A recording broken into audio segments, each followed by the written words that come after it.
Local programming on KRWG made possible in part by viewers like you. Thank you.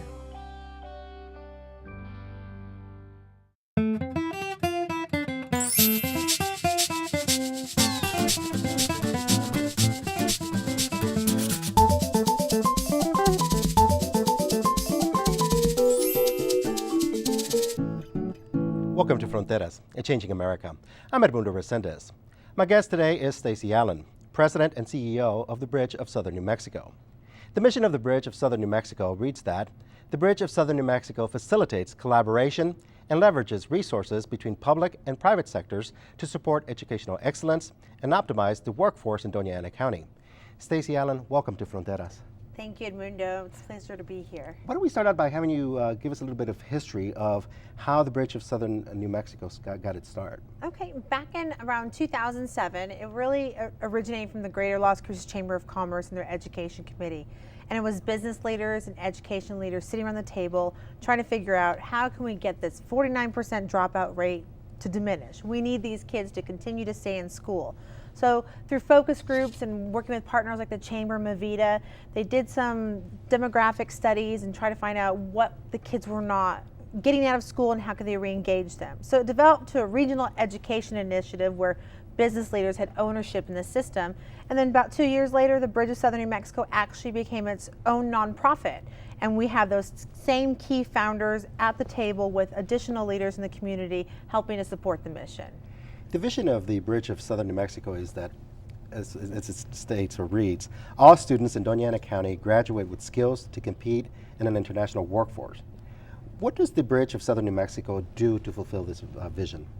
Well, through the support that we have with the board of directors, the private and public collaborative effect that we have, we work together to leverage those resources.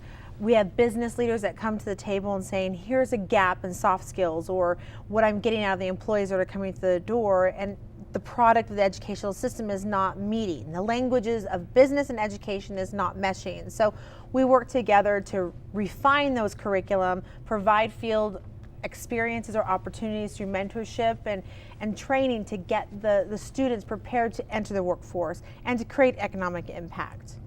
So, what other organizations and businesses, because in looking at the website, I see, again, the board members are pretty diverse and, from the business sector. What organizations and other businesses are involved with the Bridge? We are unique because we have a variety of sectors that support the mission. We've got Citizens and Pioneer Bank, we've got Las Cruces Machinery, Trax International, which is an engineering firm out in White Sands. We have the president of the University of Doña Ana Community College, the superintendents, because we're countywide, so we've got Gadsden, Hatch, and Las Cruces represented. And we've got Jane's Corporation, Healthcare Advanced Regional Hospital. So that's just to name a few, but our list is growing, and we want to bring more sectors to the table. What are their interests? What are their commonalities as far as why they would want to participate in something like this? Well, it's really creating a seamless pipeline from K through 20 that connects to the workforce. We all go to school. What is our ultimate goal when we leave the education system? Is to be employed, hopefully be employed. And if you're in that unemployment sector, we need to turn that around to provide other opportunities that fit the mold in our community to give them education opportunities. So it's a win-win. It's all about, this is our community, whether I'm going to educate or I'm going to employ you, we're all here together and to be good citizens and have positive economic impact in Doña Ana County. What kind of feedback do you get from the business community regarding the Bridge, now that they've been involved? They love us. Of course. No, but it's been, about 4 years since we've been working together, and we've had our ups and downs and challenges, but everyone goes through that. But we've really made that gap from some soft skills education to the workforce smaller. We're providing different opportunities, new training aspects to the workforce. We are having the early college high school that's now an opportunity for students to join.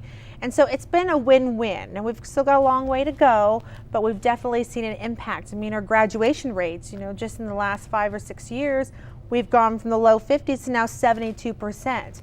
The Bridge was part of that success, not fully, but we are an active collaborative effort that worked with the school district to make that happen. What are some roles that parents play with the Bridge? How are they involved? It's kind of a multi-generation training or turnkey that we're trying to work on, because we need to mentor the parents to be good mentors to the children in the home environment. And of course, to have that as a revolving cycle. And some of our parents may have not had these opportunities to join the workforce or to advance their education through a community college or a dual credit course. So it's been great to work with them as a partner level. It's the education, it's business, and the parents. I mean, we're a trifecta that's working together to help the students achieve success. The bridge has two goals. Okay, one of them is to achieve the highest high school graduation rate in New Mexico by 2016, and optimize career and technical educational opportunities for students to satisfy the needs of the businesses in Doña Ana County. It's an ambitious goal to have that, both of them. I should say it's an ambitious to have one goal, but to have two goals. And they're two big goals. Big goals. So tell us, how is it that you are going to go about in achieving these goals? Well, we're on the track for the graduation rates. Like I mentioned before, I mean, we're now at 72% high school graduation rate in our county, which is phenomenal efforts with Mr. Rounds and his team and implementing some changes in the education system to have that effect. And we're going to keep that track moving on. One of those, opportunities is the early college high school that started and incubated through the bridge and best practices in the nation. And it's 4 years later, we're going to have our first graduating class from the first early college high school in the state of New Mexico. And so we are wanting to replicate this throughout the state, which would definitely have an impact on the workforce of the state of New Mexico as a whole. So what is the cooperation? You mentioned Stan Rounds, the superintendent for Las Cruces Public Schools. What's the cooperation between Las Cruces Public Schools and the bridge and the other school districts? We have a great relationship. I mean, not only to have a key few business leaders in the very beginning that were just persistent and not happy being 49th in the state of the nation on graduation rates and getting the kids prepared, they're our biggest partners. I mean, like I said, we have the university president, DACC, and the superintendents. We are not here, or have we not pointed fingers, but we're saying that there's an issue. We need to create a solution, and as a business individuals, we want to take ownership. We want to help you succeed. So through partnership with fiscal responsibility, professional development of the teachers, looking at some curriculum, looking at the gaps from that pipeline from education to workforce, and just having those conversations and trying to making it better, involving the parents, mentoring the teachers, creating a strong collaborative effort with those entities, because they're doing a great job. We just need to take it to the next level. We're not here to tell them how to educate. We just want to say, when they leave your system, which they're producing a product, I mean, our kids are a product of that, we want them to be prepared to enter the workforce. Less turnover, less financial investment of an employer, and not having the right skills when that individual enters that workforce. You mentioned the collaboration between Doña Ana and also the university.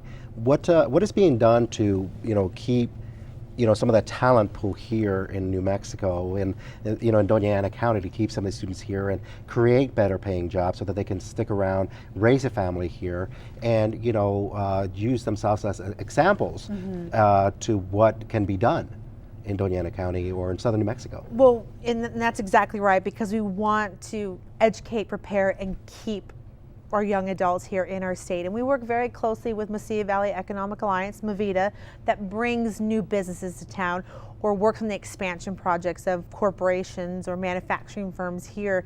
And we've got two great medical facilities that there's a shortage in the medical field. We need to keep them here to help take care of our community. And by preparing different curriculum, other educational opportunities, working on your high school diploma and your associate's degree at the same time, gets you ready to join that workforce. So there's an opportunity there, but it's really making our county and our state attractive. If you've got low graduation rates, high dropout rates, people are not going to move here. So throughout our work with the bridge, those two items have definitely decreased and increased in the right areas to make our area more attractive. What are some challenges that are unique to southern New Mexico as compared to, say, northern New Mexico? Again, we are, for lack of a better word of saying, we are in the border region. We go, down to the border. What are some unique challenges that the bridge sees that need to be overcome in order for these goals to be met? It could be a language barrier. It could be the value of education or a cultural aspect. And those are just a few things that we've seen doing our work with the schools and the community, but we're breaking those down. Throughout the bridge and the efforts, we're really trying to show an investment, return on investment, a value to education, showing that, if a graduate of high school and associate's degree, there's about a $10,000, $15,000 difference in income when you're employed, starting off. Kids like to get paid. That number is really impactful right there. I mean, you want to have those stepping stones to have a better future, to provide for your family. So I think showing them that education is not just a district, it's an ownership of everyone involved, families and the community, and how they can get involved, offering those resources to the parents and engaging them with their young children and siblings is a positive impact of that. I think of, community pride, and, as, somebody who sees, the graduation rate going up, what can be done to, again, get the parents more involved and more proactive in saying, what, this is for the community, this is good for your child, because again, as you mentioned, the difference in pay scale increases, and the involvement with the Mesilla Valley Alliance to bring in business, we're talking about opportunities for the future for the kids. I mean, what can be done to get the parents excited, to get them to have this sense of pride, to get them to get really proactive with their children? Well, I know through the early college high school, Arrowhead Park, which was one of our strategic goals and kind of our bricks and mortar example of our work, the parents are very involved. I mean, we have our first 4 cohorts, a little over 500 students there. The parents went through an interview process. The parents and the student had signed a contract with that school of commitment. Now, I mean, it's a piece of paper, but it's still a commitment that they're going to support their child to succeed through this rigorous effort in this curriculum. And so I've seen a turnaround. The parent involvement at Arrowhead Park is very high. The relationships the teachers have with the parents is very valuable. So it's more of a family effort, and it's a win-win across the board, that they want everyone to be successful, and it provides different opportunities for their families. These high school students are attending college courses. It could be a valuable tool they could be bringing into the household and educating their parents and giving them maybe some skills they didn't have an opportunity to take advantage of, and provide a different workforce opportunity. Or to see that value of connecting to education, which results in a higher paying job, which results in high quality of life, quality of schools, quality of structure. I mean, it just builds a community from the ground up, and going up is a positive direction. As I look, in our discussion here, you talk about Arrowhead. Is that a model school for the bridge to look at, to say this is what we want to do more of?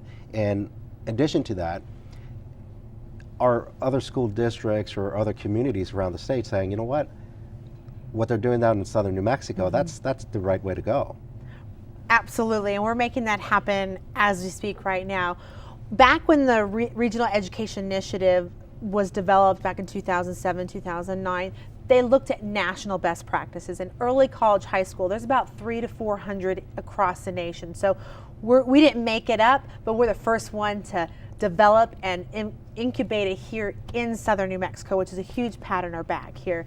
And we have created the first one. We have our first senior class of the first early college high school students that are going to have their high school diploma, a certificate, a specific industry certificate, and or an associate's degree. That's already 2 legs up. They're getting free college education, less financial aid burden. They could join the workforce at a faster pace, all part of this model that has been very successful. And not only is it successful, but we opened that in fall 2010. We opened another one in Gadsden Independent School District at Chaparral High School in 2012. They're in their 2nd year. They've had 19 students they started with their freshman year. Now they've got 72 in their sophomore and their freshman year. So we're really targeting that area. We're going to expand out to Hatch, which is our next goal in 2015. We have the Rio Grande Prep Institute, which is here in Las Cruces, has reformed into an early college high school that focuses on construction, healthcare, and manufacturing certification level along with their high school diploma. And not only the efforts that have happened here in southern New Mexico, but through the Public Education Department and the current administration, Governor Martinez has been a great partner that we have replicated this model throughout the state. By this fall of 2014, we'll have 11 early college high schools throughout the state.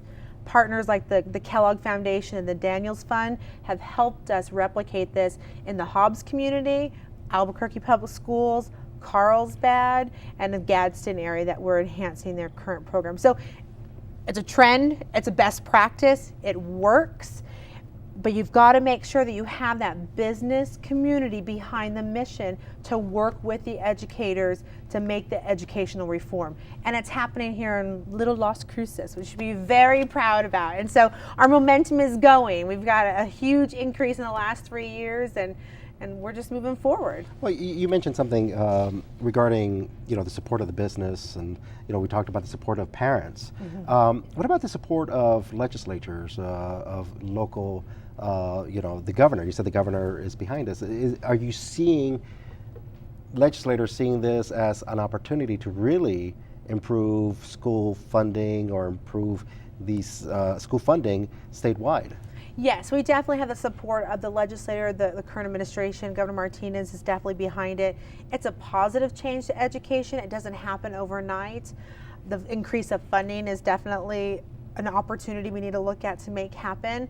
But also with the post-secondary, the higher ed, and the public education department, we need to make sure that there are opportunities for these high school students to attend dual credit courses and the college courses at our university and our community college. So the push really is on a statewide level to provide more funding to the higher ed entities to offer these opportunities to these young adults, because they do not pay for the classes. This is free education that these high school students are getting, but we need to have that return on investment for these universities. So throughout the formula funding and to make sure it's a benefit for them, they're getting their support. And so we need the legislative support to increase higher ed funding, to offer more opportunities of these college courses, to have that seamless pipeline from high school to the college education. And some of these students will fulfill their associate's degree. Some are ready to go to the 4-year track or beyond. Some are ready just to join the workforce and to provide a living and to get some experience and to find out who they are. So, well, as you mentioned, so what you're saying is that some of these students have an opportunity to go to high school and get their associate's degree at no charge. Correct. And what a benefit. You're going to go through high school. That's very rigorous. Some of these students, they take their freshman and sophomore year, their first year, sophomore, junior year, their second year, and their junior and senior year, they're taking college courses. Some of these students are taking their Common Core classes and up to 18 hours of college courses, but it's all for free. Less remediation because they already are taking those basic courses at Doña Ana County Community College or at MSU. There's no financial aid because they're offered free to these students. When they graduate with their high school diploma, they'll have their associate's degree, so they could take a break and they're a higher qualified and potential employee than their peer who's not gone through this track of traditional education. So it's definitely a return on investment. It's a positive growth. They're entering the workforce more qualified at a faster pace. They're giving an educational opportunity that they probably would never have guessed they would have had. I mean, at the early college high school, 62% of our student population are first-time generation college attendees. That's amazing. And these are kids that are not your honors A students. They have that in them, but that belief or that mentorship or the opportunities they may not see in front of them, they become the person that they're innate to be. So it's wonderful to really reach out to these opportunities, these youth, and provide this opportunity and to see the return on investment. What are some of the challenges as you now look towards 2016 and looking to get the graduation rate, getting higher? You've seen some of the challenges over the last several years, but what are some of the things that need to be addressed in identifying and preventing students from dropping out that can help, increase this number and perhaps again get them to dual courses and get them college education all before the age of 19 or 18? Right. I think we need to continue that effort of showing the value of education, and the ending result is employability. When you leave school, you want to be employed. And this is an effort from the business leaders and the education leaders to make that happen. We need to expand some of these best practices throughout the traditional high schools, and the district is very open to that. There's current Excel programs that really have great mentoring and internship programs, soft skills, common sense knowledge that these students need to learn that's above and beyond a textbook to get them ready for life skills in the workforce. And I think the efforts that we're doing at the early college high school can be dispersed among the whole district wide. So time, effort, funders, the continuous support from these business leaders, giving their time, talent, and treasure, and working with the educators to make change. Where does the funding for the bridge come from? You mentioned funders. I think that's always something that's everybody's always looking at funding. Where is it coming from? What can be done to improve it? Where does the funding for the bridge come from? We are a nonprofit, so we have funding from a variety of sectors. We do have private and public funders that support our operations in some specific programs. Our board of directors are great contributors. We request that the community come and step up and help invest into the future and develop these opportunities. And then of course we do have some private foundations, and the universities and the schools are big supporters of the operations of that. What would you say to somebody that might be watching the show today and saying, wow, I really like what Stacie really has to say about the bridge? What would you say to them to get them to be proactive and become a sponsor of one of these kids that's going to be getting this wonderful education? It's all about ownership. Whether you have children or you don't have children, you live in this community and you want this community to succeed on an economic level and a positive workforce. So it is an ownership that everyone should take part in, step up, help the educators, become a volunteer, join one of our action committees that support our efforts, which is, working on teacher advocacy, curriculum development, a business mentoring committee. So we've got areas where people can definitely get more educated and understand where we're coming from, be part of the mission, be an active role in the impact, and learn more about us and become an advocate for our mission. Do you have any success stories that you might want to share with us? We have some wonderful success stories. I know I mentioned it earlier that we're going to have our first graduating class in May of 2014, our first senior class, the first early college high school. 83% of the seniors are going to graduate with their high school diploma and their associate's degree or a certificate of an industry certificate. 38 students have already received their associate's degree back in December of 2013 before they even had their high school diploma. It's amazing. I mean, these kids really invest into their education. They see a purpose for it. They see a purpose of themselves and their future, and they want to make it better.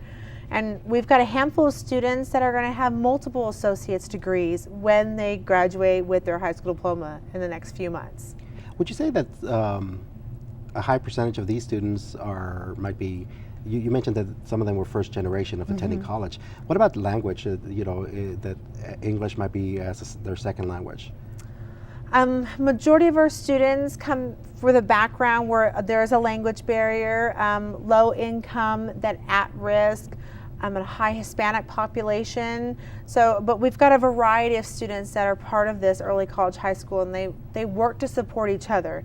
There is peer support, there is teacher support, the principal knows every kid by name. I mean, it really is that family investment of an environment. And I'd be more than happy to have anyone come down and take a tour of their facility. It's fabulous. It kind of makes you want to go back to high school. All the technology and the offerings here. And the early college high school is STEM focused. So it is at science, technology, engineering, mathematics, and we're building a new one right next door that is a medical pathway. the radiology tech, phlebotomy, CNA. So we're targeting that medical field, which is a gap because there's a shortage on a national level and in our county. So we need to support that. As you look ahead towards some of this graduation class, I would imagine that there's got to be a high level of excitement from parents and the kids. Well, this is history. Their mascot is a trailblazer, and they are the trailblazers. There's nothing of this kind in the state of New Mexico. And these 109 seniors that have had this rigorous 4 years of high school / college life all at once, it's their school. They definitely are like a time capsule of a student that we just need to kind of comprehend together and like express out to everybody else. And it's wonderful to see these students. And the Bridge has actually been doing a documentary, so we follow the same seniors from their freshman year, and it's great to see the personal growth and professional growth. Some of these kids, and when they were freshmen, they said, I don't know what I'm going to be. I don't know if I'm going to last. We'll see. Now we've got engineers. We've got people that are going to join the military. We've got individuals that want to branch out of the four corners of New Mexico to see what's out there. And knowing that we are a part of their success and development is a huge congrats to the community. Well, Stacie Allen, thank you very much for joining us here today. Thank you. Stacie Allen has been our guest. She is the president and CEO of the Bridge of Southern New Mexico. My name is Edmundo Resendez. Thank you very much for joining us on Fronteras, a Changing America.